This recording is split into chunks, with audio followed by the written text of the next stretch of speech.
Hello, welcome to my 5th video reviewing cards from the Altered TCG base set. This video is going to cover Muna characters and Muna heroes. However, at the start of this video, I want to cover a single permanent from the Muna faction that changes my perspective on all the other cards within the faction. This is the Lyra Festival, which is also available in Lyra. And it says that before advancements at dusk, if you control a fleeting, anchored, and asleep character, you immediately win the game. This card is not all-powerful in some way that guarantees you win all of your games, but this card offers a really attractive way to try to win the game. And this card also kind of rock, paper, scissors is the strategy that Waru uses, and that, to a lesser extent, the strategy that Sierra uses. Because if a player doesn't advance a lot early, but then sets up a way to have the most biome points repeatedly at the end of the game, then you have additional chances to exhaust your opponent's removal and find the pieces to this combo and fulfill the win condition before your opponent has won the game because they took those extra setup turns. And on the other hand, because those engines that win both lanes so well are so hard to beat the conventional way, that could push you towards Lyra Festival strategies. And at this point, I feel like it makes Muna, the entire faction, actually a very attractive faction. Because Waru is a very impressive deck that is very, very good at taking a nap for the first couple turns and then winning both lanes very, very dominantly in later turns.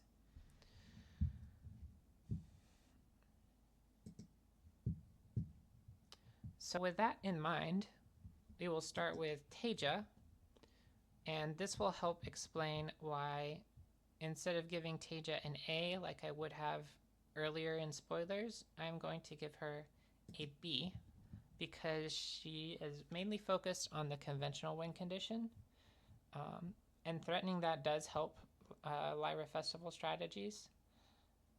And even if you put some number of copies of Lyra Festival in your deck, you likely want to win a lot of your games the conventional way. So she's still a strong pick. She's still a B, but she's lower than she otherwise would be. The boost that you get is supposed to be used with the anchored sub-theme of Muna so that you can like double the effect of the boost. And it's a really fun beginning strategy to try out starting the game. It's in the starter deck. It does make you susceptible to removal, but all the Muna strategies to some extent are susceptible to removal. She could easily turn out to be the best hero, but she's not the one that I want to start testing first in the format.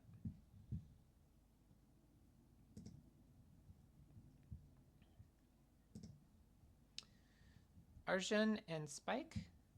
Arjun and Spike is a D because they only offer you the opportunity to trade a resource for another resource, and they don't offer you something for free, which almost every other hero does. The last hero we just looked at gives us 1/1/1 of stats pretty much every turn. This is trading one thing for another thing.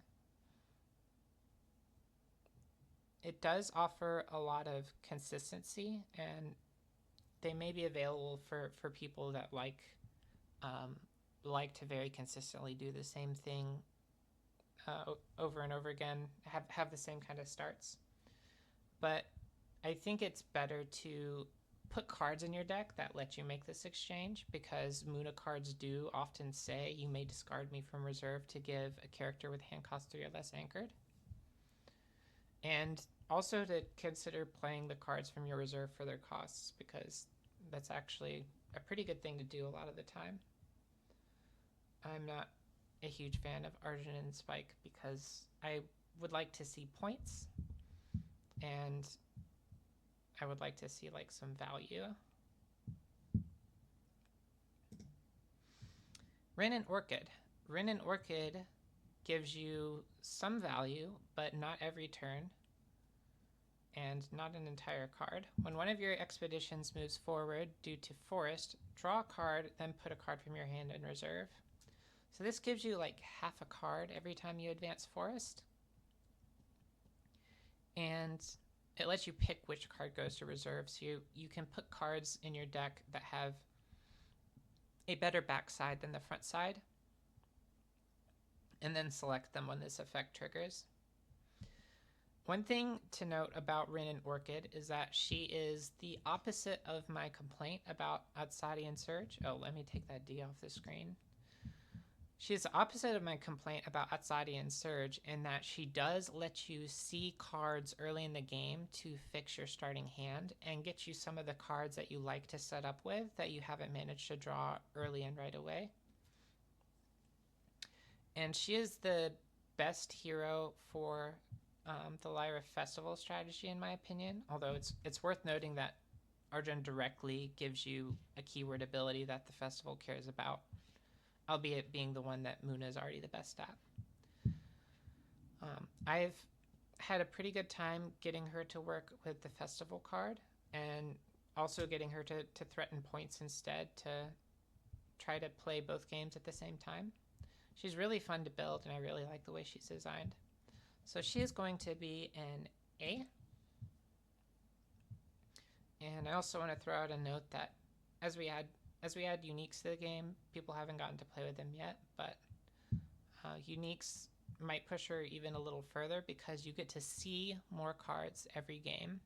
So every game you get to play some of your favorite cards more often.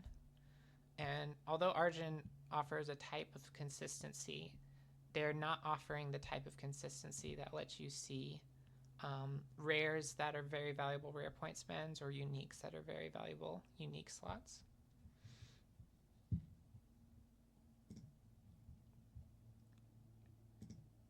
Let's go in this order. We'll start with the Muna Caregiver, because that way we get to give out an A earlier.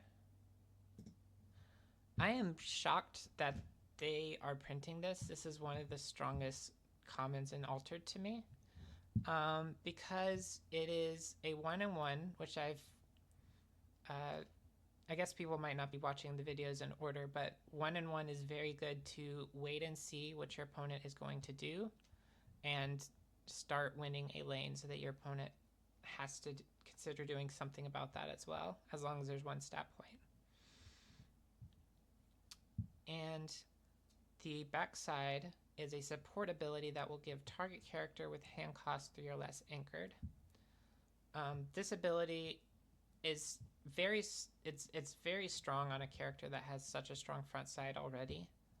But aside from that, it's very good with the Lyra Festival, which I highlighted I'm very interested in. And it immediately gives you the anchored ability, which you need for the Lyra Festival. And it can also cause a fleeting character to stay into play longer to help you set up the combo. I will say that in my early experiences with the game, we've seen this target character with hand cost 3 or less gains anchored for a long time. I was spoiled early in the process of revealing the game to us, and I've been able to play with it some. I did overvalue it a little bit when I was first learning Altered, because you like to mentally shortcut it as paying 0 mana and getting a creature, different game word, a character of that cost for free. But if you were to get a character of that cost for free, you would be able to play it using the priority system. So actually truly getting it for free would be a little stronger, because you would get to play the games of moving it to the expedition where it is the most useful, surprising your opponent about whether you will play it at all, passing to your opponent to make your opponent do something and see what they're going to do. None of those things happen when Anchored causes a character to linger and play. You just get stats, and stats are great. It's still really good. It can be overvalued and be way less than I used to value it and still be incredible. And as such, this is an incredible card. I can't imagine playing fewer than 3 copies in any deck except Arjun, because Arjun very emphatically will, you know, get that reservability a different way. Possibly even in Arjun, though.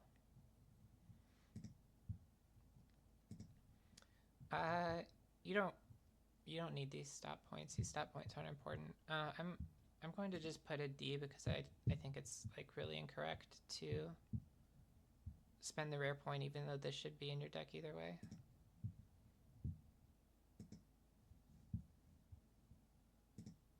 Kitsune. Each player draws a card. Some deep lore is that the early print and play decks had this available at 1 cost and with no 0 stats, and it was a little bit messed up. It was a very good card, is what I mean by that. This version of the card is still pretty good, still pretty nice. These stats are not so low that this is making you really pay with your what's the phrase? You're not really paying the piper to get the effect of both players drawing a card. If something about the way you've constructed your deck makes you know that both players drawing a card would be really cool. I haven't actually identified any Muna archetypes that do want both players to draw a card.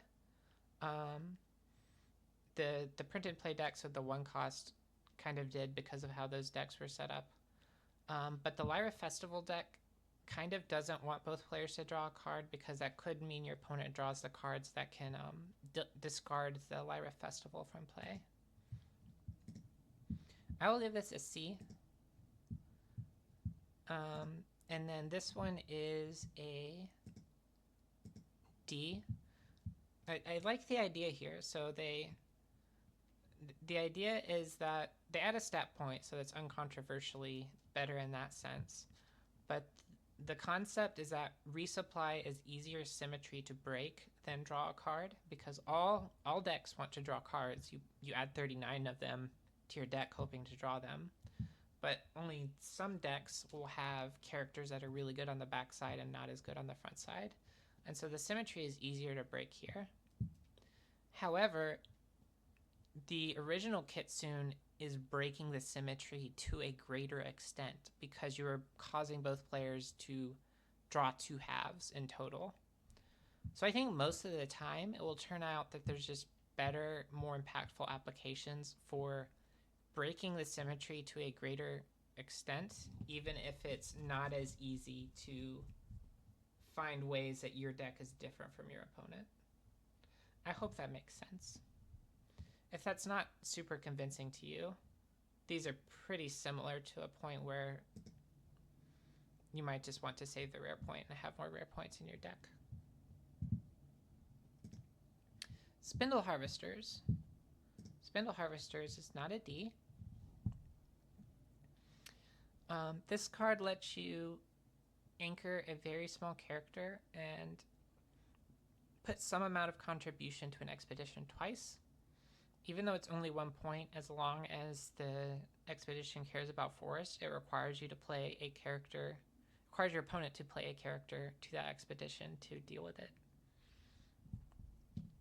This is also extremely good with the Lyra Festival because it passes priority really well, which can be important for making the Lyra Festival work.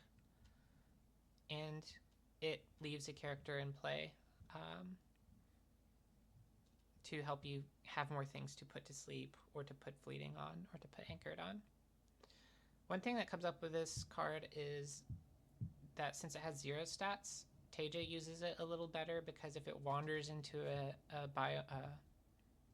expedition, what is the term? If it wanders into a part of the tumult that doesn't care about the forest, it stops advancing, so that can be a little awkward. I'm going to give this an A. I think every Muna deck wants it. This is a conditional resupplier. So Teja can't turn this on right away. I wish she could. I'm going to give this a C because there's some other similar cards in the set file that are easier to set up, and also putting the rare point on this specific effect might take away the flexibility of using the spindle harvesters to poke your opponent, because you have to wait for an opportunity where you can meet this condition to do the resupply trick.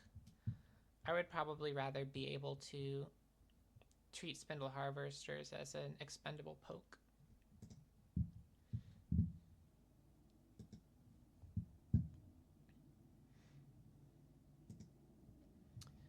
Mowgli. Mowgli is a 3/0/0, and it only costs 1 on the backside, which is really good for waiting to see what your opponent will do. However, when you play a card to wait to see what your opponent is going to do, it increases the importance that that card is trying for more biome stats, because it's ideal to be able to push that card into a biome where it starts your advantage in the biome.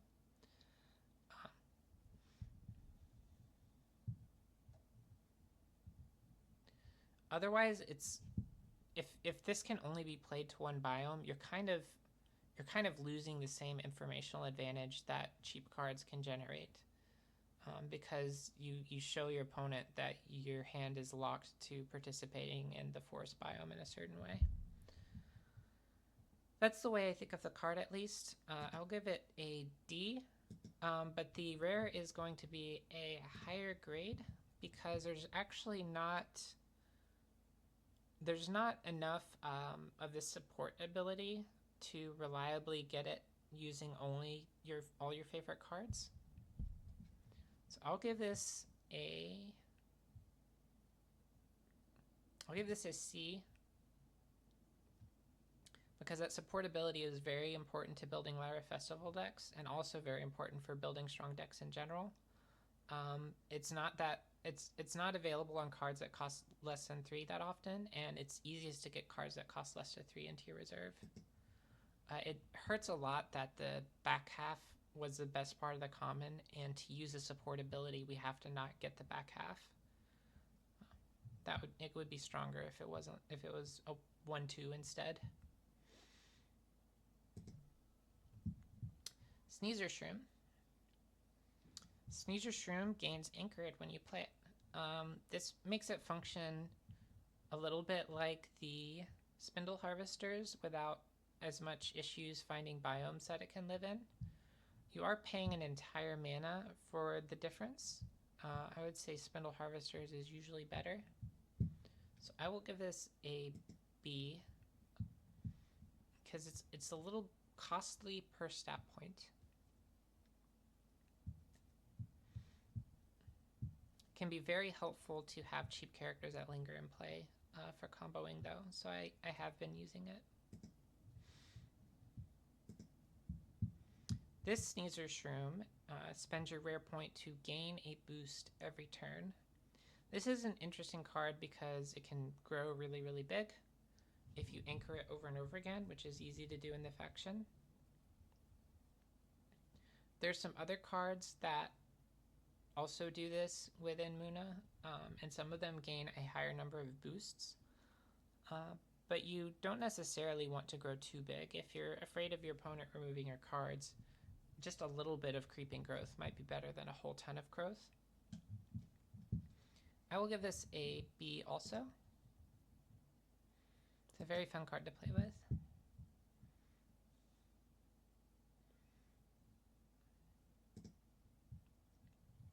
Kodama. I gain a sleep. It has more stats than you're supposed to have, but it must fall asleep when you play it, which makes it hard to use late in the game. I will give Kodama an A.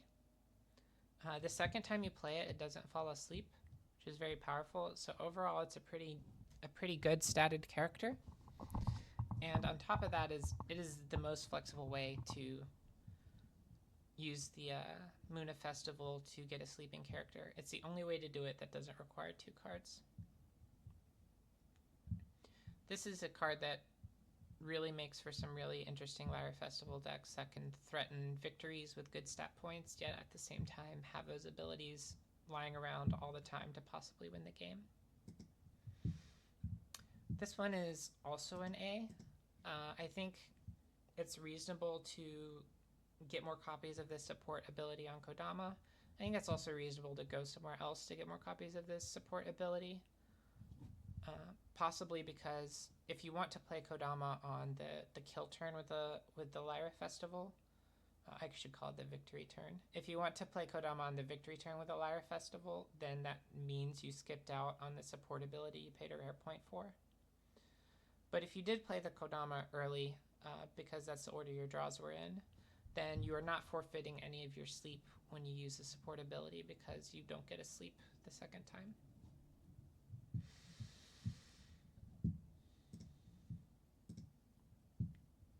Yangsu, Verdant Weaver.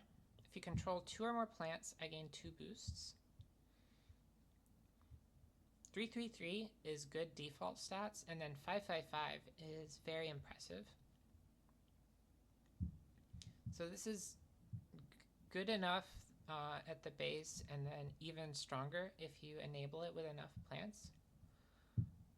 Yangsu is in tension with decks that are leveraging Lyra Festival because he's not participating at all. And he's also kind of asking to jump in on the turns that would be the turns that you are playing Lyra Festival, possibly, because a lot of the plants are the cards that have the sleep ability or the anchor ability. I'll go ahead and give Yangsu an A anyway. It's possible that you want to use Yangsu even in those decks, just because stats are also how you don't lose advancements and have more time to do stuff. And you may win with the default win condition. And this is a common that is doing these exciting things for you. So it frees up your rare deck slots for maybe you want to do a Sneaser Shroom theme, maybe you want to do a Lyra Festival theme. Yangsu is not necessarily asking you to abandon the other things that your deck is doing on providing this really strong rate, but I will note that he's not directly doing those things. This one is similar quality. Losing 1/1/1 of stats to become cheaper is usually a good deal for a rare point. We'll give this also an A. No, I'll give it a B. I'll stick with what I said, that you might want to focus on your deck's other themes when you're spending your rare points. Inari. Inari is a 3/1/3. I think this is intentionally draft fodder. I think having to play it the first time unimpressively is enough to make that impressive backside just not enough to maintain our excitement for this card. It's also not a plant, and a lot of decks reward having lots of plants. I'll give Inari a D, but the rare Inari will be higher. Rare Inari is much more interesting. At noon, you draw a card. So if you sleep or anchor this, you are able to draw a card each turn that it is lingering in play.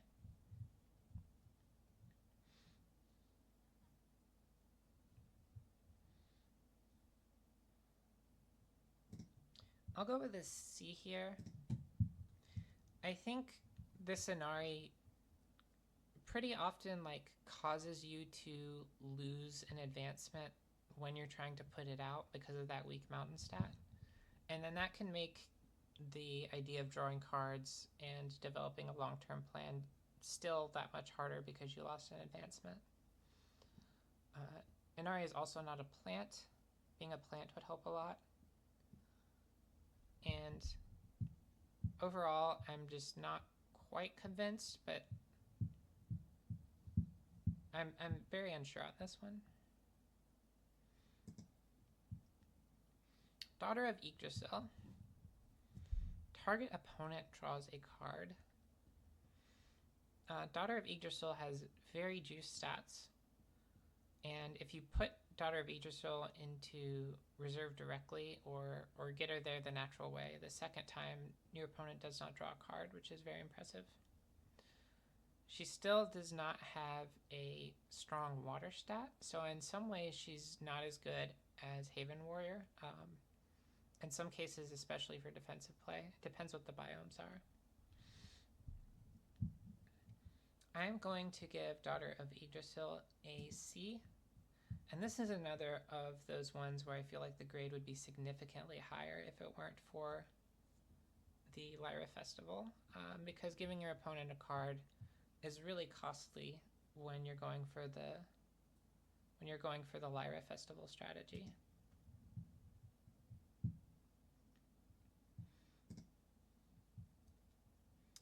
This does not solve the problem of giving your opponent a card, but it does give you a card. I'll give this one also a C.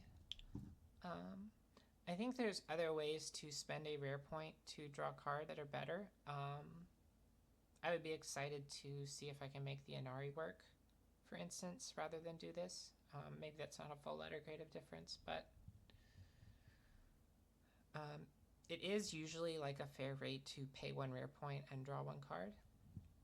But I think Muna has some ways of getting an even better than fair rate for the rare points in terms of drawing cards, which is great. Muna Druid. Muna Druid was spoiled earlier than Muna Caretaker, and it made Muna Caretaker really surprising because Muna Druid has like bad, quote unquote, bad stats. You don't want to play a 3/2/2 for 3 based on the rate of how most characters are sized in this game.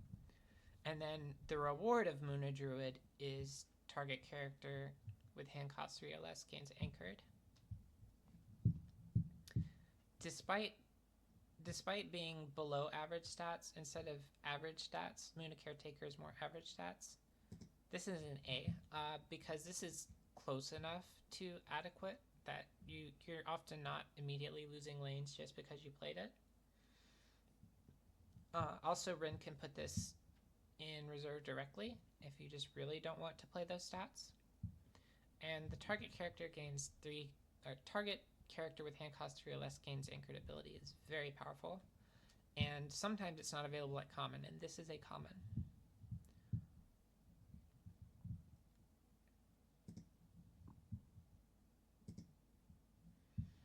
And this is what would happen if it wasn't a common. This is a...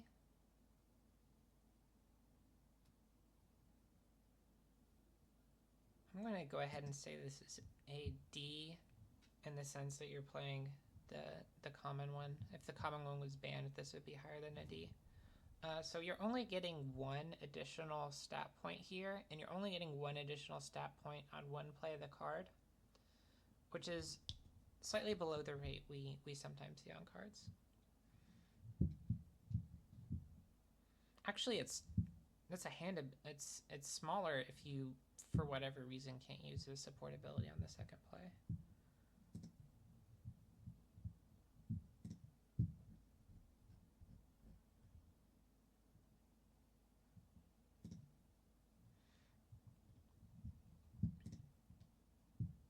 Oh dear. Why don't I go ahead and get the early cards from the front page? Here's one of the early cards from the front page.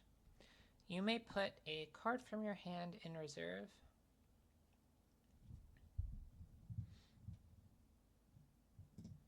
This is a D. We saw how Muna Caretaker was like way too good at getting her powerful reserve ability into the reserve. We saw how Rin was like way too good at getting her powerful reserve ability into reserve. So this ability that is designed for the Axiom faction, which does not have those methods, is kind of a filler card in this set.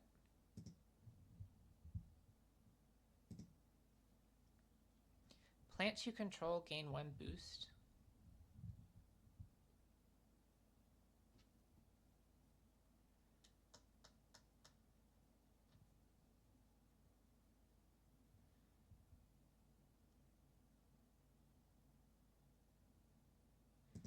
I will go with an A here.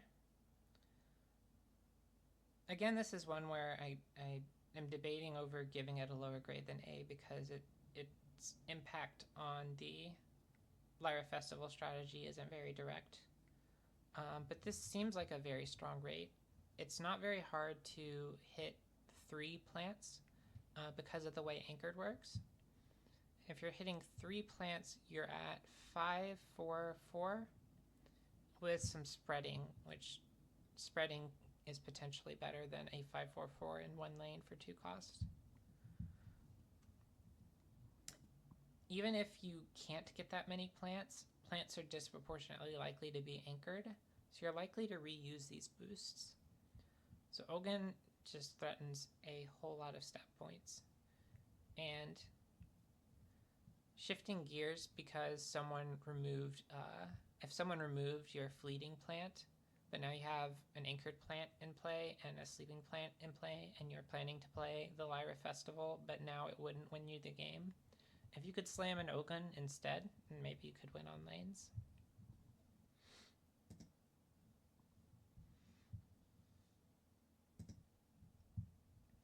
Copelia. When I go to reserve from your hand, you may play me for free and I gain a sleep. So Rin can do this automatically, and the Keylon Elemental card, which we're not going to play just for this card, can do this automatically. I think this is a D. The way the timings work out, this card isn't allowed to participate in the Lyra Festival. So it's just a stat card. And it's a free 3/3, but it's not reliable at being a free 3/3.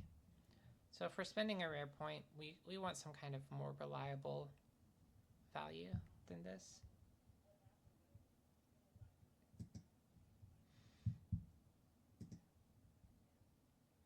Axiom Scrambler, Sabotage.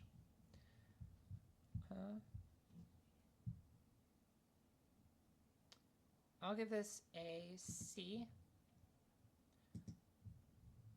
The Muna faction isn't allowed to have Sabotage at common, but I also think it kind of doesn't need Sabotage at common. You have ways to get your characters very, very large if you're going for that strategy. And you have ways to ignore points if you would like to try for the Lyra Festival strategy. And Sabotage rarely keeps the Lyra Festival from being disrupted because a lot of the spells that would disrupt it already have fleeting to begin with.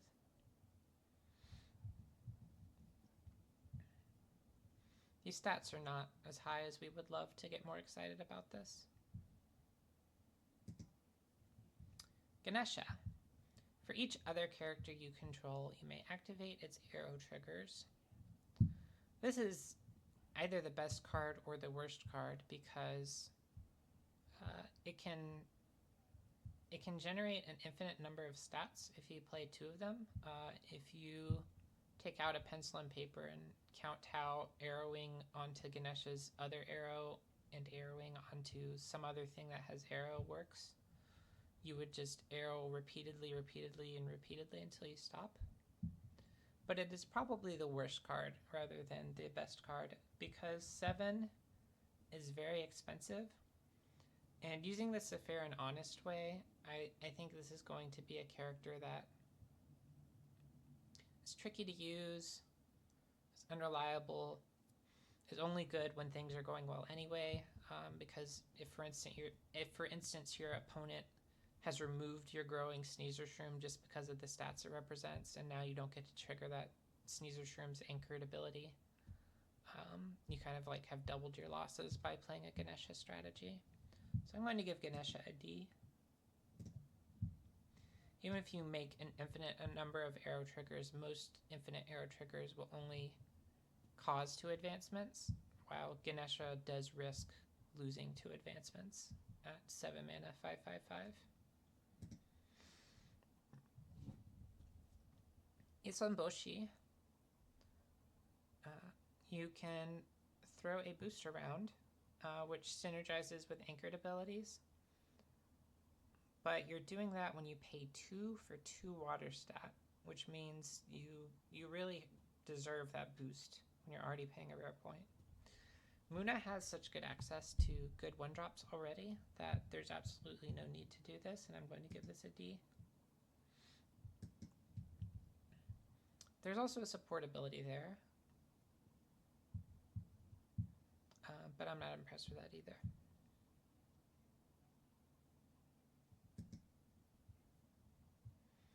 Tiny Jin. When I leave the expedition zone, if I'm boosted, put me in my owner's mana zone as an exhausted mana orb.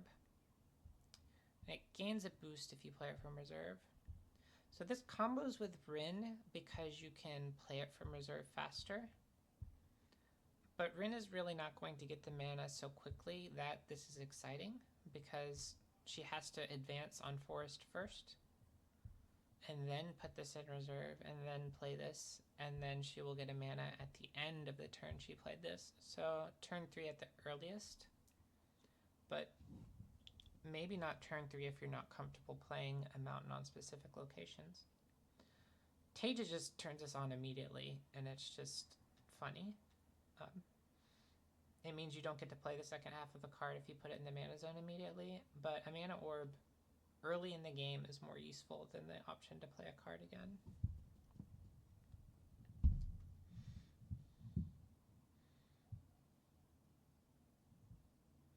I will give this a B because I think you're not playing the Teja hero, and also I might be overrating it and how it plays in the Teja hero, but this is very exciting in Teja because advancing an expedition on schedule and then suddenly having an extra mana afterwards is well worth a rare point. Extra mana lets you play bigger cards. Chiron. Up to 2 target characters each gain 1 boost. This is 3/2/2 total stats, and then some of those stats will grow extra. Like you're probably anchoring some of it is what I mean. I am going to give this a D. I think it compares unfavorably to Ogun, and I think it compares a little unfavorably to using Yangsu or other strategies that you can use to double down on a position that's advantageous at the time. There's also a spell that will put a boost counter on all of your characters. So that's why I would prefer not to play the Chiron. Sun Wukong.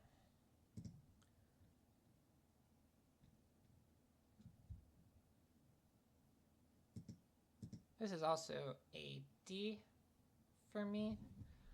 You play a 2/4/2, which is a little below rate, and then for 4, you get to play a 2/4/2 that throws 2 boosts somewhere. Playing a 4 leaves you with like a little less mana to do something like play sleep or play a 1-drop cost character to actually throw these boosts onto. So it's a little less good than, I guess the last card we looked at requires 2 targets. It's a little less good than the physical training spell. I guess that would be one of the alternatives that I would be looking at instead of Sun Wukong. I think it's a little inflexible due to the high cost.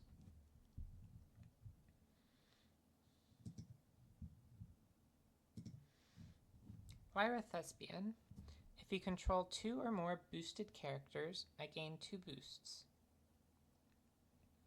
So this is a 2-cost 4/4/4 if you meet a certain condition. That condition does kind of require things to be going well in a way. And I don't love that aspect.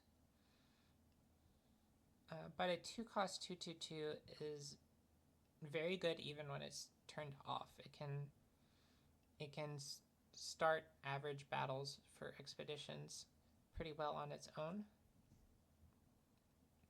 I think rare points are at a premium in the faction, and I'm going to wait for something as explosive as Ogon with a ceiling of 3 undeserved boosts instead of 2. So I will give this a C. I do like the rate here. I wouldn't be surprised to be playing this. Esmeralda. Esmeralda gives you some of the cheapest half draw in the game, the cheapest resupply in the game, because you're only missing 2 forest stat from an average amount of stats, and you get to resupply. This is a card that might make you look at Arjun because the second play of the card is very, very weak. But oftentimes the resupply makes you have flexible options so that you're not really shoehorned into playing the second half of Esmeralda. That's been my experience. This is still at the excitement of an exciting common and not the excitement of an exciting rare. So I'm just going to give it a C. I will note that it's a good way to see more cards in your deck. So if your deck needs to see as many cards as possible, it's one you want to be looking at. Violet Cloth Dancer. Up to 1 target character gains fleeting. This card can be used both to sabotage your opponent at a rate I like better than the one we saw a second ago. Prevents them from playing it a second time. And it can also be used on your own characters if you are using the Lyra Festival card. It is a little expensive for that, in that you're paying 3. But you could use it on one of your own cards that you're anchoring a lot so that it's not taking up mana from the turn that you actually assemble all of the pieces. I will give this a B. I've shied away from it in my first builds because of the cost, but I would heavily consider it as a way to both disrupt my opponent and turn on the Lyra Festival for myself.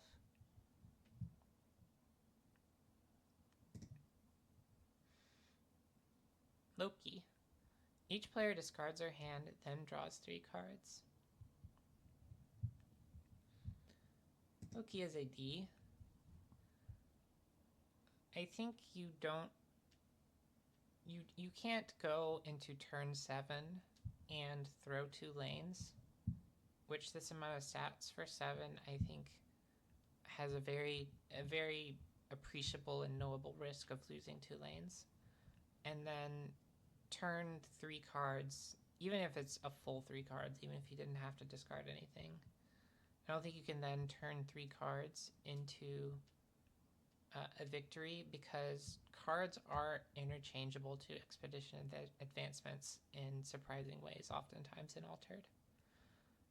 For example, you can just like not play cards and lose an expedition if you see a way that you could get 2 advancements out of those cards later. They're kind of similar currencies. So these stats are kind of a concern for me. The exciting thing about this is resetting your opponent's hand, and that depends a lot on the opponent.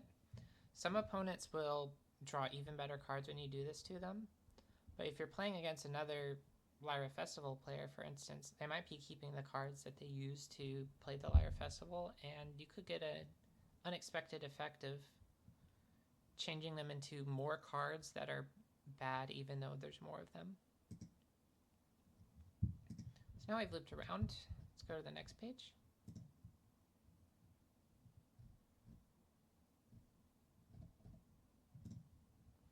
Cernunnos. This is average on the front play, and then it starts to be good. I don't like that this isn't a plant, and I don't like needing to play a 4 cost to get at a 3 cost that I like. Sometimes I don't want to play 4 costs at all, and that's especially true in the Muna faction that has these anchor 3 or less cards. So I'm going to give this a D. The D was already on this screen. Rare Cernunnos. I'm going to give Rare Cernunnos a B. This can be anchored for costing 3 or less, and it becomes the same stat line as Rare Haven Warrior without the boost support ability, which is fine because playing it a second time is also exciting. I think if this was a plant, it would be an A. I wish it was a plant. But it's very good turn 1, and it can really win some lanes later in the game as well. And it's really vying for your rare point, even though those are precious. Dracana. Game's anchored when you play it, and then gains a boost every noon. So similar to the Sneasel Shroom, just a different stat line. I think a marginal improvement in stat line like this for a full additional mana means that you're paying 50% more mana and you're getting 50% more stats, but you're not getting 50% more of the intangibles, like how Sneasel Shroom works with your Ogun. Sneasel Shroom sets up something to be fleeting for Lyra Festival. Sneasel Shroom, there's a list of things like that. You don't get the intangibles. So I'm going to give this a D. I feel that Sneasel Shroom is better. I'm kind of comparing the common Sneasel Shroom, or the rare Sneasel Shroom, to this common Dracana. So let's bump this to a C in case I am slipping into a fallacy there, because you need the rare Sneasel Shroom to gain counters. But I'm concerned about paying as little as possible for my cards, I guess. Here we don't pay less, but we are more explosive and doing something more exciting. This is really powerful if you protect it maybe and get it really big. There's a permanent card that can protect your characters. But with the Lyra Festival strategy specifically, I think it's less appealing to play a card like this that loses you advancements at first and then commits you to an advancement-based strategy in terms of what it's offering you later on. So for that reason, I give it a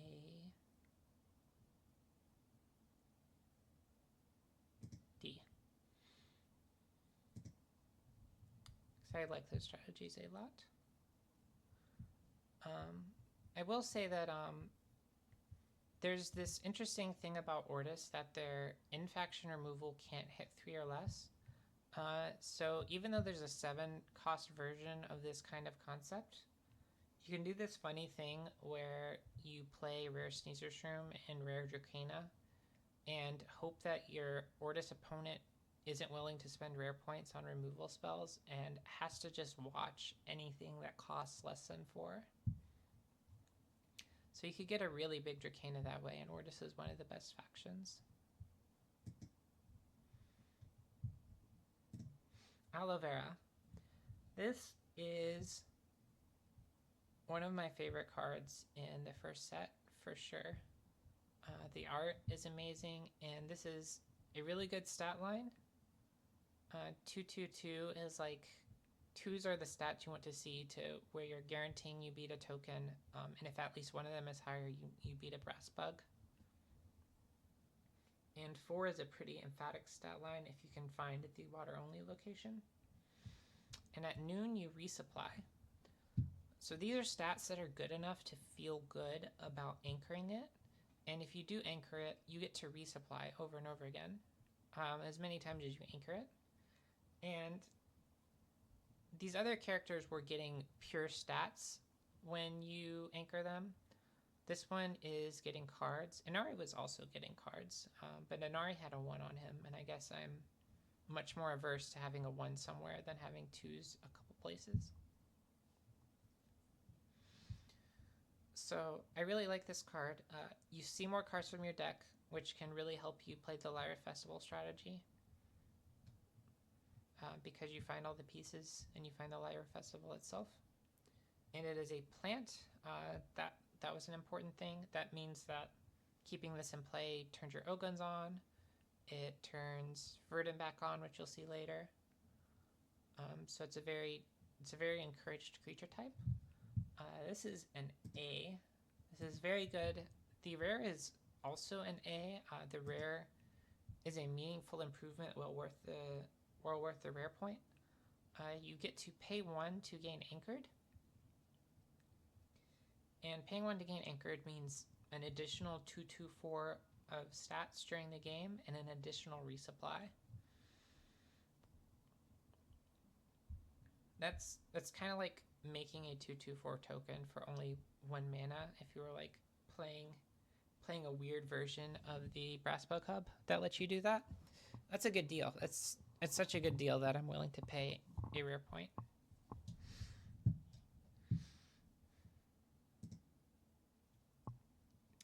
Asia. Asia says each player puts the top card of their deck in their mana zone.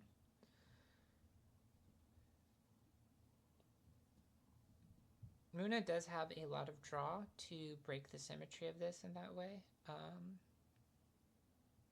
And we even have a hero, so you guarantee you get some kind of draw effect, even if you really draw your cards in the wrong order. So Aja, even though your opponent is getting the same benefit you are, she's appearing in a faction that offers you a way to make sure that benefits you more. This is the same stat line as Kappa, it's just arranged differently. I didn't realize that at first. I think for superstitious reasons, I felt like Kappa's stat line was quote-unquote better, but it's literally not.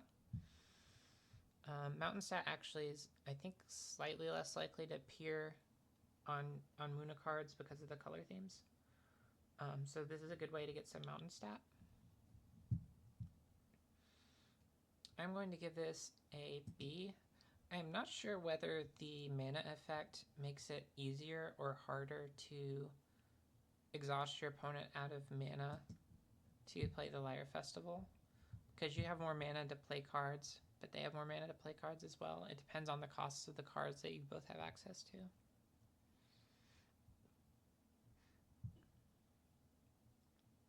Another note about this card is that Robin Hood breaks symmetry in a way where you want everyone to have enough mana to play the game, because Robin Hood is trying to make only one player have enough mana to play the game. So you would much rather both players have enough mana. I have found that to be a very compelling use of Asia, because Robin Hood is a very good card. Each player puts the top card of their deck in their mana zone twice. This is the arrow, so it happens the first time and the second time. And now you have the 3 or less anchored ability. I'm giving this an A. I could be wrong about this because attaching the hand cost 3 or less effect to a 4-drop does mean that one of the 3 or less abilities that you spent a rare point to get might have trouble getting to your reserve area if it just wasn't a game for playing 4-drops. But this is such a good 4-drop. She is very good at making it be a game for playing 4-drops because she has a Kappa stat line. And like the common, I like the mana effect. So I'm going to give her an A. She's played well for me so far. Parvati. Parvati has not played well for me so far. She looks so good to me on paper, but every time I have played her, I have found that setting aside 4 of your mana to anchor something, even though you can come up with a specific list of things that are cheap enough and still exciting to anchor, in game it just doesn't come together. In game it just seems like 4 is a lot. So I'm going to give Parvati a D. And although doing it on 3 mana is easier than 4 mana, if you whiffed the front half, then you've already lost an expedition, so it doesn't really matter if the second half is working better. So I'll give it a D again. Verdant back. I have Defender and lets you control 2 or more other plants. And then Verdant back has a whole lot of stats. Verdant back as a build around to plants is very good. It's not too hard to get that many plants, I think. The buyout option of stopping an advancement without getting your own is not what you want. It's not the reason you're playing the card, but it is an important fallback option. And an important thing about it is that if you're going for a Lyra Festival win and you can fully commit to that track, Defender does not matter because you will not join your companion and hero token anyway. You will win a different way. I'll give Verdant back a B in the sense that I'm going to give the rare version an A. It's like a slight preference, although I think they're both compelling. I might switch back to the common version. We'll give this an A. So going down one cost and one stat point is generally a fair rate, but this jumps from 4 to 3, which for the Muna faction specifically means that you become allowed to use those special anchored effects on it, and it is very big right away if you should choose to use those anchored special effects on it.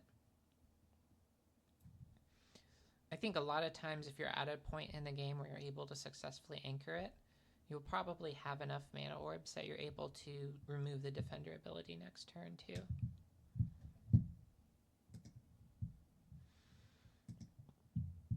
Coniferal Coneman gains anchored and has a decent number of stats. I think 4 costs are so much easier to use than 5 costs, and the rare version of this is 4 cost. So I'm going to give this a D, and we'll talk about the rare. Let's say the rare is a C. This is a very good way to spend only 1 card, getting 6/6/6 overall. It doesn't play into some of the themes as heavily. Like, it doesn't go for the super big Sneezer Shroom, for instance. But you will start the next turn with a plant in play. So a lot of the bonus cards we've seen so far and the ones we'll see later do work with this Coniferal Coneman. But a rare point is very expensive. And for that reason, we just might not play it. We just might try to spend that rare point on the abilities that target things and get them anchored instead, and have a lot of flexibility about whether we play a 4 or not. A lot of people are higher on this than I am, I think.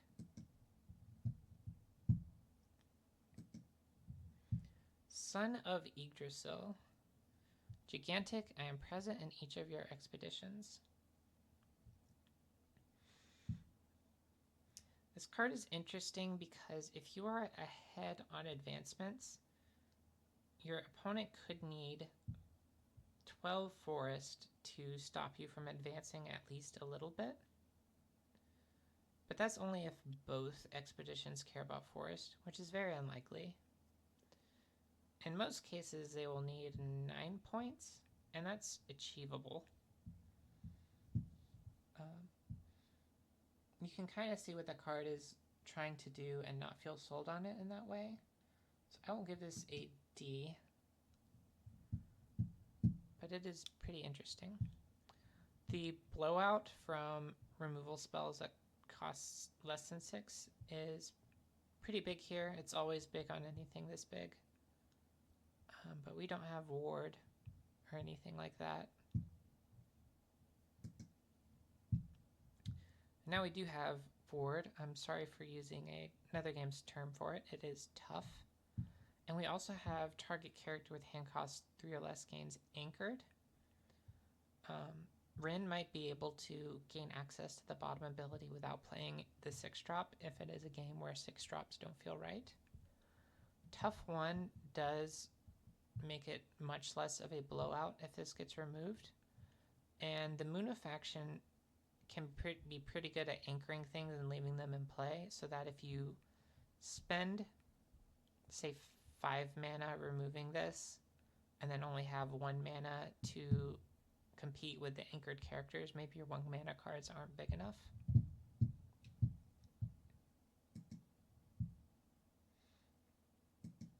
I'll give this a B.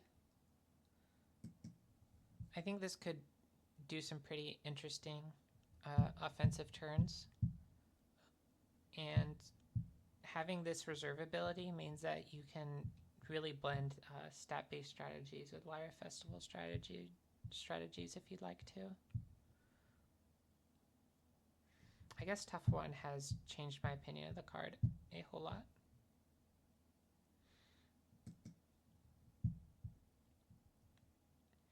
Hydrocana. Eternal, which means it just isn't discarded at ends of turns. Starts with 4 boosts and gains 4 boosts every noon. So this card very directly creates a discussion about removal, because if you simply played the Hydrocana and removing just was not a part of the game, I think you could just always make and accept an argument that you should be doing this. I think games are usually won slowly enough that you could get this ball rolling.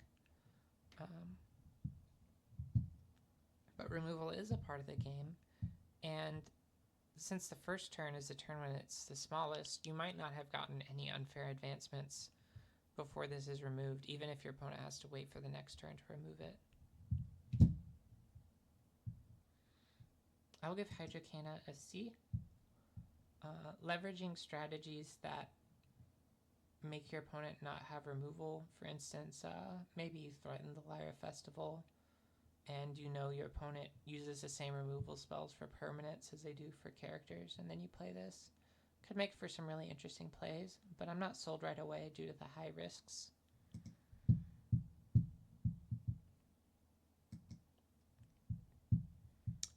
This is the card that starts addressing the question they know is posed by the card. You have Tough X, where X is the number of plants you control. So this is going to be more expensive to remove. I think a toughness based on the number of plants you control does have this opportunity cost where perhaps you should be playing Ogun, because Ogun also doesn't lose to removal. Perhaps you should be playing the charge spell, 1 boost to all your characters, because that also doesn't cleanly lose to removal. Those do both also cost rare points, but those don't cost you the inflexibility of a 7-cost card. Inflexibility is its own resource. So I'm still going to give this a C, even though we are spending a rare point to address the questions of the cards. We can kind of compare it to other options and maybe be more interested in them. Muna Merchant.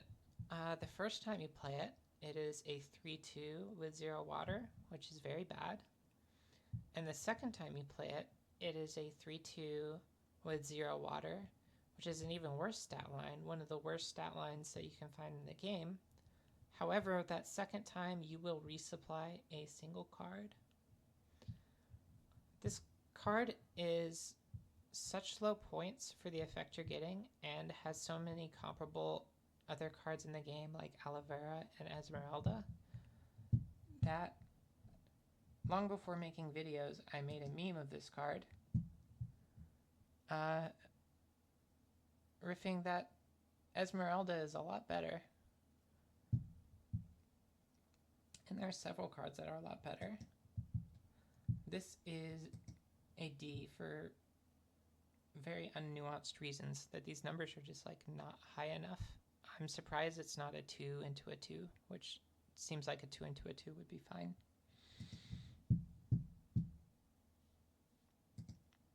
Oops, we lost the window.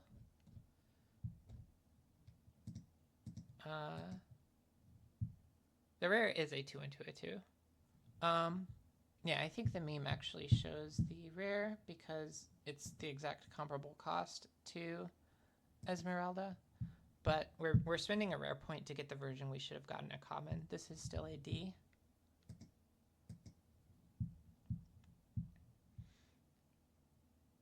Incidentally, so Esmeralda is 1 point smaller, but gives you the resupply immediately, which might mean you never have to play the second half of Esmeralda. So Esmeralda is specifically better even within the Muna faction.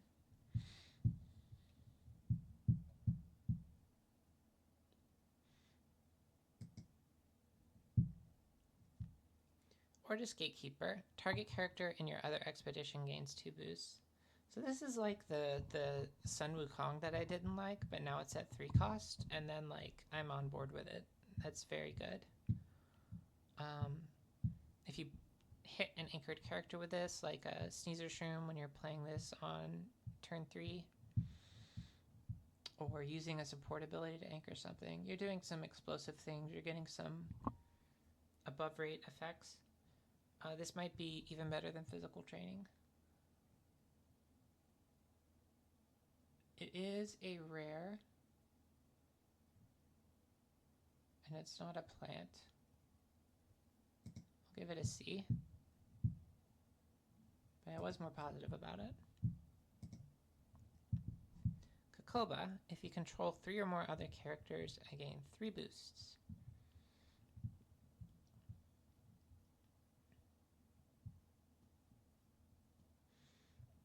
I think there's an entire strategy where you could try to spread out your characters and make them larger, and then play cards like Kokoba. That could work pretty well in Muna. And if you spent 1 rare on that strategy, perhaps you would go full send and spend lots of rares on that strategy. We'll give this a C. It is a little weaker than Yangsu, but you're limited to 3 Yangsus per deck, so you could play both.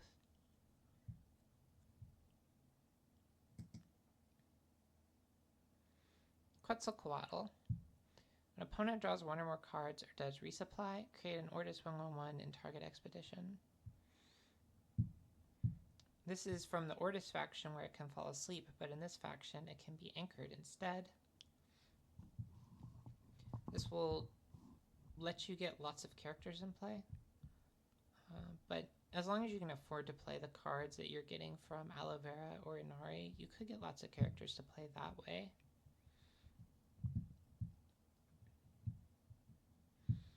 I'm going to give this a C. I think it's probably better to stack your deck with anchored effects themselves and just anchor cards if you want to have big turns with lots of characters in play. This will punish people who put cards that cause the resupply effect in their deck beyond that level, though. Atasia Nara promo, Margin and Spike, and this is perhaps looped around. Okay, I ran overtime this time. I had a lot more cards I felt undecided about, unfortunately, but hopefully you are able to watch the video anyway, and the next time we will do Muna spells and permanents.